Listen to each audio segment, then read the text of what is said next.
आपण बघत आहात एकेपी न्यूज मराठी। आपला आवाज आपली ताकद। सबस्क्राइब करा, शेअर करा, लाईक करा। AKP news Marathi. नाशिक जिल्ह्यातील इगतपुरी जवळ स्थानिक गुन्हे शाखेने केलेल्या कारवाईत ट्रक व गुटख्यासह 1,53,00,000 रुपयांचा मुद्देमाल जप्त करण्यात आला आहे। राज्यात बंदी असलेल्या गुटख्याची वाहतूक, विक्री, वितरण व साठवणूक करणाऱ्यांविरुद्ध कारवाई सुरू आहे। त्यानुसार इगतपुरी पोलीस ठाणे हद्दीत समृद्धी महामार्गावरील टोल नाक्याजवळ असलेल्या पुलाखाली गुटखा वाहतूक करत असलेला टाटा ट्रक ताब्यात घेण्यात आला।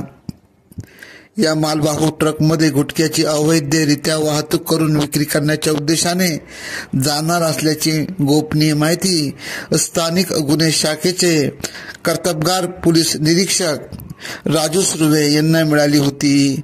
या माहितीप्रमाणे स्थानिक गुन्हे शाखेने पथकाने छापा टाकत टाटा कंपनीचा ट्रक क्रमांक RJ11JC0091 ताब्यात घेतला। महाराष्ट्र राज्यात प्रतिबंधक गुटखा, सुगंधित तंबाखू, पान मसाला, टाटा ट्रक आणि मोबाईल असा एकूण 1,53,54,000 रुपये किमतीचा मुद्देमाल हस्तगत करण्यात आला। ट्रक चालक अरमान सोहराब खान वय 20 राहणार नूह हरियाणा या आरोपी विरुद्ध इगतपुरी पोलीस ठाण्यात गुन्हा दाखल करण्यात आला आहे।